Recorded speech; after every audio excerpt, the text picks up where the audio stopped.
और चलिए अब बात करेंगे छिंदवाड़ा से बड़ी खबर की, जहां अमरवाड़ा में प्रचार करेंगे सीएम। अमरवाड़ा उपचुनाव में करेंगे चुनाव प्रचार। आज और कल अमरवाड़ा में करेंगे प्रचार। सीएम डॉक्टर मोहन यादव आज शाम 5 बजे पहुंचेंगे अमरवाड़ा। आज सामाजिक व्यापारिक संगठनों से चर्चा करेंगे। कल छिंदी गांव सुरला खापा मंडल में जनसभा को भी संबोधित करेंगे। तो मुख्यमंत्री डॉक्टर मोहन यादव अमरवाड़ा के दौरे पर, जहां पर अमरवाड़ा उपचुनाव में करेंगे चुनावी प्रचार। और जैसा कि आपको मालूम है कि बीजेपी के उम्मीदवार के पक्ष में वोट की अपील होगी और शाम 5 बजे अमरवाड़ा पहुंचेंगे मुख्यमंत्री डॉक्टर मोहन यादव। तो वहीं दूसरी तरफ अमरवाड़ा विधानसभा उपचुनाव में कमलनाथ जीतू पटवारी चुनाव प्रचार करेंगे। आज और कल दोनों बड़े नेताओं के दौरे हैं। कांग्रेस प्रत्याशी के पक्ष में करेंगे जनसभा।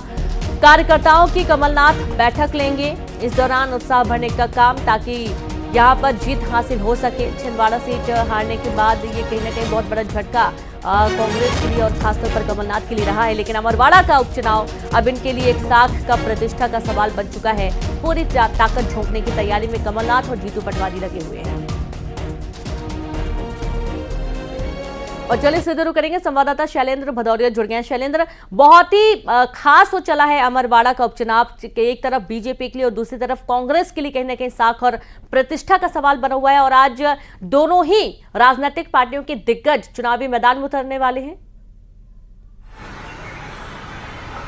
बिल्कुल रेनू, आपने ठीक कहा कि छिंदवाड़ा का चुनाव अब दोनों ही पार्टियों के लिए साख का सवाल हो गया है। देखिए, बीजेपी के लिए इसलिए भी है कि देखिए सत्ता में वो है और हाल ही में लोकसभा चुनाव में 29 की 29 सीटें जीती हैं। छिंदवाड़ा को भी जीतने में बीजेपी कामयाब रही हो, तो ऐसे में अमरवाड़ा अब उनके लिए प्रतिष्ठा का सवाल बन गया है कि हर हाल में अमरवाड़ा का चुनाव जीतना है। अगर बात कांग्रेस की करें तो कांग्रेस को जिस तरीके से हार मिली है, उसके बाद अब कमलनाथ के गढ़ में जो पहली बार चुनाव हो रहा है, तो ऐसे में अब कमलनाथ की प्रतिष्ठा भी दांव पर है और साथ ही जीतू पटवारी की प्रतिष्ठा भी दांव पर है। क्योंकि जब से वो अध्यक्ष बने हैं उसके बाद जो है मध्य प्रदेश में जो लोकसभा के चुनाव हुए सबके सब सीटें जो हार गए, और ऐसे में अब पहला बाई इलेक्शन हो रहा है। तो जीतू पटवारी के लिए परीक्षा की घड़ी, यदि वो इस चुनाव को जीतते हैं तो ये माना जाएगा कि उनको कुशल रणनीतिकार के तौर पर वो पहचाने जाएंगे। लेकिन दोनों ही राजनीतिक दलों के दिग्गज जो है वो आज और कल अमरवाड़ा में अपना डेरा जमाएंगे। जिस तरीके से मुख्यमंत्री डॉक्टर मोहन यादव आज शाम 5 बजे के आसपास अमरवाड़ा पहुंचेंगे, वहां वो विभिन्न संगठन, चाहे वो व्यापारिकों, सामाजिक संगठनों के साथ बैठकें करेंगे और रात्रि विश्राम भी वो अमरवाड़ा में आज करने वाले हैं। इसके बाद सुबह से वो फिर अलग अलग जो जगह पर उनके कार्यक्रम है, कुछ जगह उनकी जनसभाएं हैं, कुछ जगह उनकी बैठकें हैं, तो आज और कल दोनों दिन वो वहां पर रहने वाले हैं। इसके साथ ही देखिए, लगातार बीजेपी की तरफ से सवाल खड़े किए जा रहे थे कि कमलनाथ जो है वो अमरवाड़ा के चुनाव में नजर नहीं आ रहे हैं, और अब जो है वो कमलनाथ ने अमरवाड़ा चुनाव में कमान संभाल ली है। उनके साथ प्रदेश अध्यक्ष जीतू पटवारी भी मौजूद रहेंगे। हालांकि जीतू पटवारी इसके पहले भी 3 दिन का दौरा जो है वो अमरवाड़ा का कर चुके हैं, लेकिन अब वो कमलनाथ के साथ कदम कताल करते नजर आएंगे और जिस तरीके से कार्यकर्ताओं की वो बैठक करेंगे और कहीं ना कहीं कार्यकर्ताओं में जोश भरने का काम भी करेंगे। देखिए, मैं आपको बता दूं, कमलेश शाह जो है वो कांग्रेस के विधायक थे, 3 बार वो कांग्रेस के टिकट पर लड़े थे। तो ऐसे में भी कांग्रेस के सामने चुनौती यही है कि उनके जाने से कई कांग्रेस के कार्यकर्ता भी उनके साथ चले गए हैं, तो नए कार्यकर्ता जोड़ना और जो बाकी के कार्यकर्ता जो बचे हुए हैं उनमें एक जोश भरना। क्योंकि देखिए, जिस तरीके से परंपरागत गढ़ छिंदवाड़ा जब से कांग्रेस हारी, उसके बाद कहीं ना कहीं कार्यकर्ताओं का मनोबल थोड़ा सा गिरा है, लेकिन अब उन कार्यकर्ताओं का मनोबल बढ़ाने का काम जो है वो कमलनाथ करेंगे। उनके साथ जीतू पटवारी भी मौजूद रहेंगे। जी, बहुत शुक्रिया आपका शैलेंद्र, तमाम जानकारी साझा करने के लिए। तो इस तरीके से एक तरफ जहां मुख्यमंत्री डॉक्टर मोहन यादव पहुंचेंगे और वहीं दूसरी तरफ कमलनाथ भी पहुंचेंगे चुनावी प्रचार के लिए। कुछ और अहम खबरों का जिक्र करेंगे। दुर्ग में बंगले को लेकर विवाद लगातार हो रहा है। पूर्व गृह मंत्री ताम्रध्वज साहू और बीजेपी विधायक के बीच बंगला विवाद शुरू हो चुका है। पूर्व मंत्री ताम्रध्वज साहू ने आरोप लगाया, कहा बंगला खाली किए बगैर ताला तोड़कर किया गया प्रवेश। बीएसपी द्वारा नोटिस दिए जाने से किया इनकार। तो वहीं पूर्व मंत्री का बंगला बीएसपी ने बीजेपी विधायक को अलॉट किया। बंगले में लगा विधायक रिकेश सेन की नेम प्लेट और यह आरोप लगाया जा रहा है। जहां दुर्ग में बंगले को लेकर विवाद हो रहा है। पूर्व गृह मंत्री ताम्रध्वज साहू और बीजेपी विधायक के बीच बंगला विवाद हुआ, जहां पूर्व मंत्री का कहना है, उन्होंने आरोप लगाया है कि बंगला खाली किए बगैर, यानी कि बंगला खाली भी नहीं किया गया था और ताला तोड़कर प्रवेश किया गया। भिलाई स्टील प्लांट के द्वारा जनप्रतिनिधियों को, अधिकारियों को बहुत सारे मकान आवंटित किए गए हैं, जो विधायक, सांसद, मंत्री नहीं रहते हुए भी उनके कब्जे में हैं, उनके पोजीशन में हैं। उन पर आज तक भिलाई स्टील प्लांट द्वारा कोई कार्यवाही नहीं की गई है तो मुझे जो मकान बंटित है उस पर क्यों कार्यवाही की जा रही है या किसी को अलॉट किया जा रहा है बिना मेरी सहमति के, क्योंकि भिलाई का नियम है जिसके नाम से मकान है वो जब सरेंडर कर देता है, मकान वापस कर देता है, तब उसको आमंत्रित क्या कोई किया जाता है। नोटिस जारी हुई थी आपको? मुझे किसी भी प्रकार की नोटिस नहीं दी गई है। अभी तक मेरे हाथ में कोई जानकारी नहीं आई। और संवाददाता मिथिलेश जुड़ गए। मिथिलेश, ये एक बड़ा आरोप है पूर्व मंत्री का कि भाई बंगला खाली नहीं किया गया था और उसके पहले ही ताला तोड़कर प्रवेश कर लिया गया। ये पूरा विवाद क्या है? देखिए, पूरा विवाद जो बंगले से ही रिलेटेड है, जहाँ पर जो पूर्व मंत्री हैं ताम्रध्वज साहू, ये उनको बंगला अलॉटमेंट था, भिलाई इस्पात संयंत्र का ये बंगला था जिसको अलॉट किया गया था ताम्रध्वज साहू को।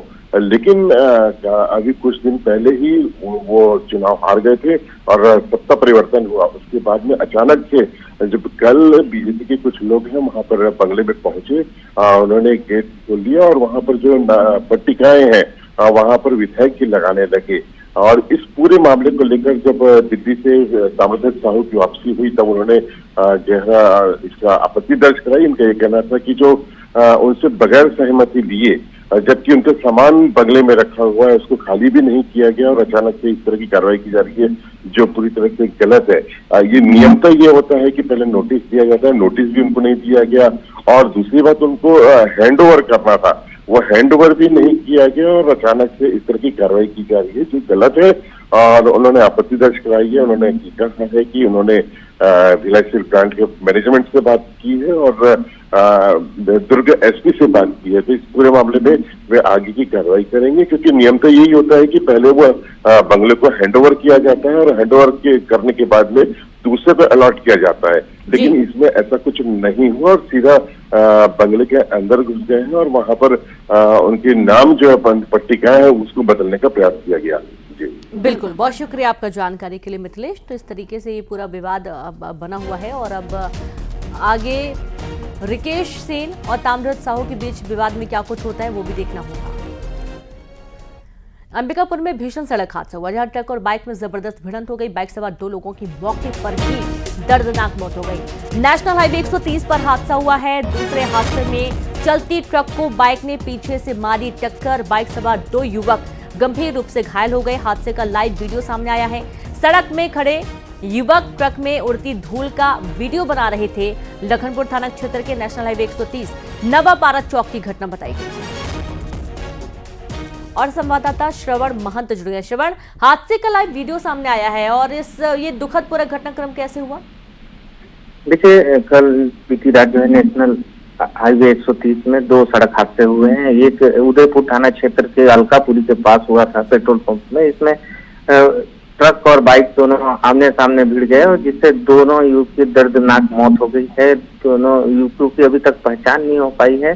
हालांकि पुलिस जो है ट्रक को जब्त कर लिया है और जो है आगे युवकों की पहचान कर रही है। उसी रात जो है दूसरी घटना लखनपुर थाना क्षेत्र में नावापारा चौक के पास हुआ है, जिसमें का लाइव वीडियो भी सामने आया है। इस दौरान जो है ट्रक और जो बाइक है वो ट्रक को पीछे से टक्कर मारी है और हादसा के दौरान जो ट्रक है उससे उड़ती धूल को वजह बता रहे हैं और वहां पे स्थानीय जो लोग थे खड़े थे चौक में, वो उस ट्रक से डस्ट को देखकर वीडियो बना रहे थे। इसी दौरान जो है उनके कैमरे में हादसा कैद हो गया, जिसमें लाइव वीडियो भी सामने आया है। और ये जो युवक हैं ये उदयपुर के केसगवा के रहने वाले हैं, जिनका नाम अरविंद और विकास है। ये बुरी तरह घायल हैं और इनका जो इलाज है वो मेडिकल कॉलेज अस्पताल में अभी चल रहा है। लगातार जो है नेशनल हाईवे 130 में इस तरह की हादसा देखने को मिल रहा है। और अलकापुरी की बात करें,